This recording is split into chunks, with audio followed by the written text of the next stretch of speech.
Hey guys, it's Dylan here, and today I will be discussing about which aces you should use for the next CM2, which is the Gemini Cup. We'll be starting from the front runners up to the end closers. So first coming up on the front runner, the most optimal option, in my opinion, is Mayano Top Gun, the bright version. Now, why is Mayano Top Gun a very good option for the front runner? So first of all, if you guys didn't know, she has an innate swinging maestro. Here, she has an innate on the potential of a 5 swinging maestro. What this means is that you can borrow other cards like Saiyan Sky instead of like borrowing support Super Creep, which I'm pretty sure most of you don't have her like limit breaks. So what this does, it means it frees up a support card, so you can pick up other supports, for example like MLB Tazuna or MLB Saiyan Sky, because running front runner means that you also need the concentration skill from Tasuna, and the Escape Artist skill from Saiyan Sky support card itself. I want to discuss what other thing Mayano Top Gun Bright version is really good at.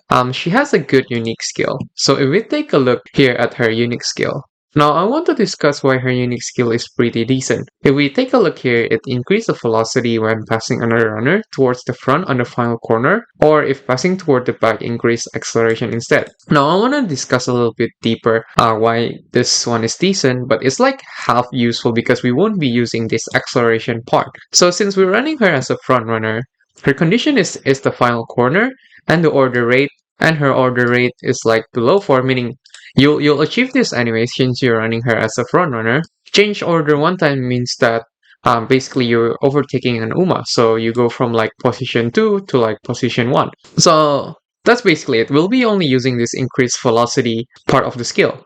Now, why is this acceleration part is bad? You technically need to run this as an end closer, and it basically doesn't work because it's the same concept as the redshift and shooting for victory, in a sense that if we take a look at the Kyoto race course here, the acceleration prop is on the final corner, which means it's here, and the late game starts here on a straight. If we activate the acceleration here at this point, then the Uma already reached top speed, meaning that the acceleration part of the skill is useless, since we want the acceleration to activate right on this part. So that's why this skill is only half useful, and it's only when you run the front runner skill. I don't really recommend running her on the end closer because her unique on like the back is useless technically in the CM. Now, what are her cons or like the negative aspect of Mayano Top Gun? Of course, you need to roll for her because her banner is currently up now, and unless you're maining her as a waifu or you're just basically a whale, then high chance that you don't have her. What's the worst part of the front runner is that you need to parent farm a lot because it is really hard to build the white sparks overall, like obtaining the combo of tailhead high, playtime's over, and like groundwork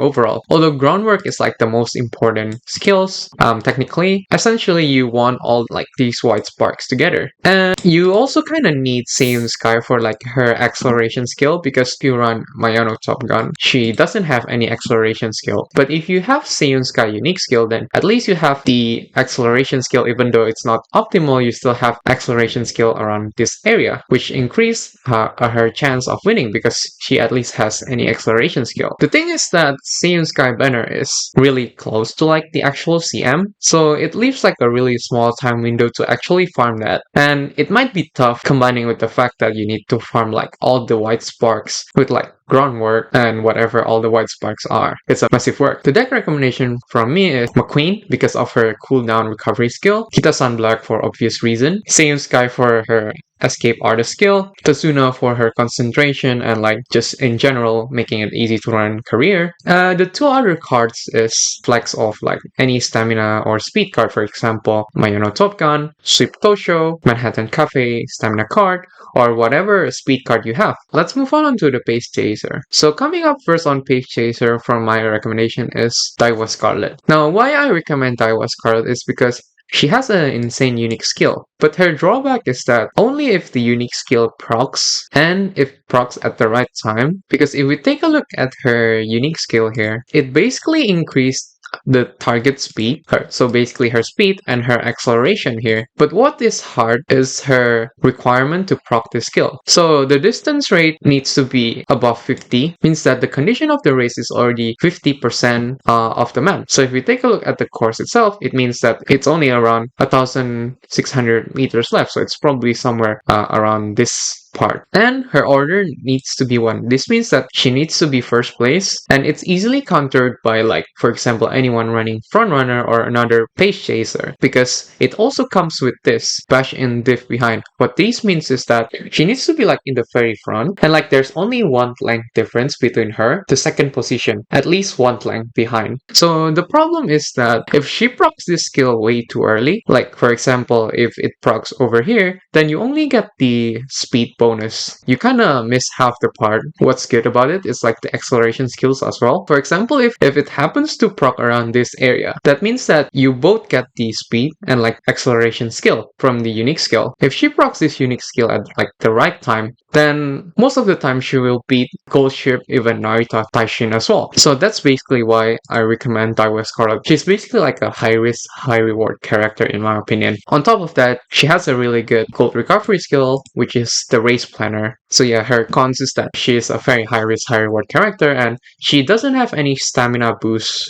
So it means like achieving 1.2k stamina requirement is pretty harsh if you don't have like MLB stamp cards to help with that. So the recommended deck is pretty much the same. Queen stamina card for the cooldown. You can also help it with like Swinging Maestro or Gourmand, basically any gold stamina recovery card, and then you can fill up the rest with like flex stamina or support card as I mentioned before, like MLB Sweep Tosho, MLB Manhattan Cafe, whatever it is. Moving on to the next space chaser that I would recommend is Mcqueen. Now why I recommend her is because she herself also has a decent unique skill. So if you take a look at her unique skill here, it increased the velocity with the determination not to be overtaken when positioned towards the front on the final corner. What this means is that basically she needs to be positioned at like the front, and the distance diff rate 30 means that so there is like the first place and the very last place, and she needs to be like in the front 30% half to activate the skill. And it's a really easy skill to like proc. It's kind of reliable. It's like way riskier than Daiwa's Scarlet unique skill. It still have like a decent benefit of like increasing the velocity. So it's a really reliable unique skill. And she also has 20% stamina bonus,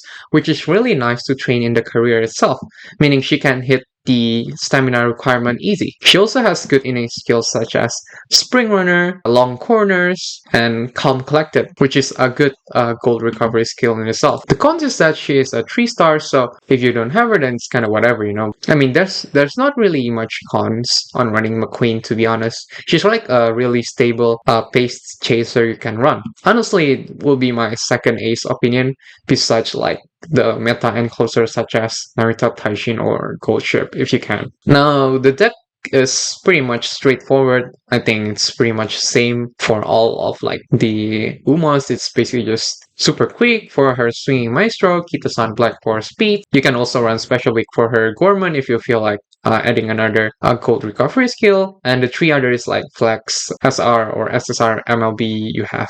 I want to mention some of like the other viable options for like the pace chasers. Any pace chasers that have innate gold recovery skills, such as the anime Teio, Oguri Cap, or Special Week. I'm pretty sure Oguri Cap and Special Week have Gourmand, so you need to bring like Swinging Maestro or cooldown from this support card.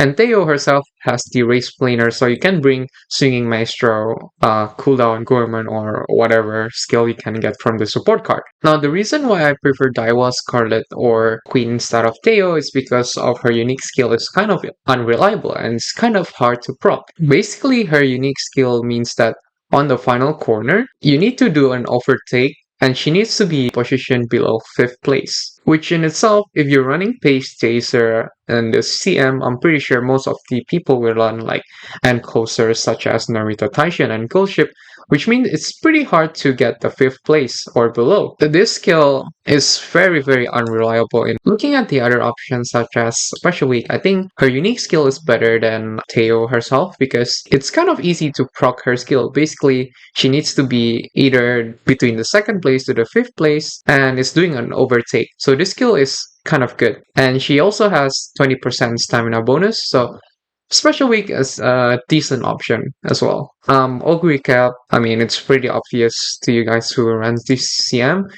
She's just a great unit overall. You can still use her if you want, but it's kind of hard to build her because she doesn't have any stamina bonus. So it might be hard to hit the 1.2k stamina requirement.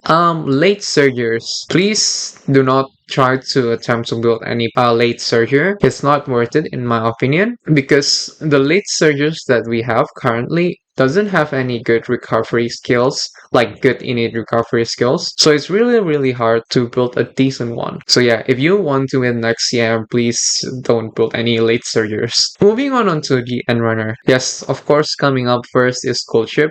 Everyone knows why she is busted. She is broken. The most free to play meta horse and closer. And she is very easy to build. She is the definition of like the meta horse for like the F2P players out there. She has a really good unique skills and easy to activate skills. There's not really much to explain about her. One thing that is really good for her in this CM as well, and Closer has a really good acceleration skill, which is the straightaway spurt. If we take a look here, it's basically slightly increased acceleration on the straight in the last spurt as an end closer. So what this means is that this is like the late game of the race, right? You really want any acceleration skill that procs near this area because this is where your acceleration skills help you reach the top speed for the late game. Now why this skill is really good is that the moment that it procs is somewhere around this area, meaning that you can achieve the top speed better than like the other skills. For example, Let's Palm Iron procs on this area. So it's a bit later than the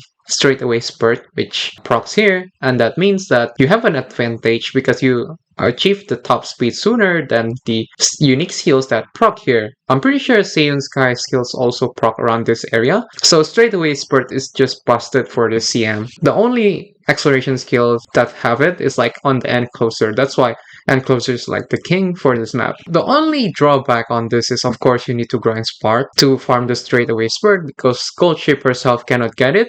And the only way you can get this is by running Hishi Amazon Power Card, and you technically don't want that on your deck because you want to be running Stamina or Speed Card to cap your stats. Or you can just borrow a really good parents with like straightaway spurt, 9-star stam, straightaway spurt, but it's pretty hard to find it. And the more white sparks you have, then the easier you have it with like all the RNGs and like getting as long stats as well. Now the deck is pretty straightforward. I'm pretty sure by this point I'm repeating myself, but super quick for Swinging Maestro, Kita-san Black, Narita Taishin SR Speed card for her and closer skills, and the three other is like any flex SR, SSR, MLB cards you have just to hit the stats. Now coming up next undoubtedly is the queen of this map, Narita Taishin. Now why is she good? Why is she the best for this map? Because it's due to her skill Encroaching Shadow. Now why is this skill good? It's technically the better version of straightaway spurt. It increased the acceleration on the straight and the last spurt. Basically just technically the gold skill version of like the straightaway spurt. No explanation needed on that. And she also has a decent unique skill. If we take a look at over here, increased velocity when she's at the back, technically towards the final corner. So it's nearing the final corner and you run her technically and closer anyway. Most of the time you will just proc this because you are doing an overtake. What's the cons of Narita Taishin? Of course, she's a 3-star. If you didn't pull Horner Banner, then it's kind of over. And also her Sleeping Lion skill. This skill can be countered by running an Haru Urara and closer because this part right here, distance, diff rate 75. What this means is that between there's like a first place and a 9th place again, she needs to be on the 75 percentile to the back. So what happens if there's a Haru Urara at the very back, then automatically Narita Taishin will be positioned somewhere around in the front here. So if she's at the front here and Haru Urara is like way at the back, like pulling because she's technically just cannot run in like the race course, what happens is that Sleeping Lion doesn't proc and will never be proc. So that's like one of the drawback with this skill. It's like a really 50-50% chance. I'm not really sure how many people will run like Haru Urara and closer strat, but yeah, just something to keep in mind with this skill. So it's better to have another skill like Swinging Maestro, cooldown to like cover up. Now, it's also hard to build her in career runs. I believe she has like some scripted down on her careers, and she also doesn't have any stamina boost. So if you build her like a very good Narita Taishin in the career, then well done, you basically won the CM, to be honest. So her deck is pretty straightforward. I might not just repeat it, it's technically the same with like every character in the CM. The last character I would recommend on the end closer position is Mayano Top Gun, the original version, not the bright one. Why is she good? She has an innate recovery skill, which is Breath of Fresh Air. Although Breath of Fresh Air is like not the best recovery skill, it's like a still decent gold recovery skills to have. What's good about Mayano Top Gun is also this skill right here, No Stopping Me. It increases the maneuverability when the way ahead is blocked in the last spurt. So if you take a look here, it means that she's currently being blocked and on the last spurt. What last spurt here means is not the last spurt part of the map. Acceleration here is kind of useless as you already reached the maximum top speed technically here anyway. Last spurt mean here is that the last spurt condition when she already has like enough stamina to like run the whole final stretch. So it could be somewhere around this area here. Somewhere here. If she activates this No Stopping Me skill around this area here, then it's increasing her acceleration to the max. And what's nice about it is also that it has increased lane movement speed. Although I'm not technically sure if this counts towards like being blocked or not, as I'm not really sure about lane movement speed mechanics. She is also an encloser, so technically she has access to like straight spurt to help with the acceleration skill on the last straight as well. And she also have 20% stat bonus on stamina, meaning that she can hit the 1.2k stam easily. The cons is that, to summarize, she is just a weaker version of GoldShip. I'm pretty sure everyone will be running GoldShip anyway, but she can be your second ace if you don't want to run any base chaser, or if you don't have Narita Taishin, then she is a viable option and she is a really good option in my opinion. Her deck is technically the same with everyone, just run Narita Taishin as our speed card for her and closer skill. Now, the stats recommendation, general consensus between all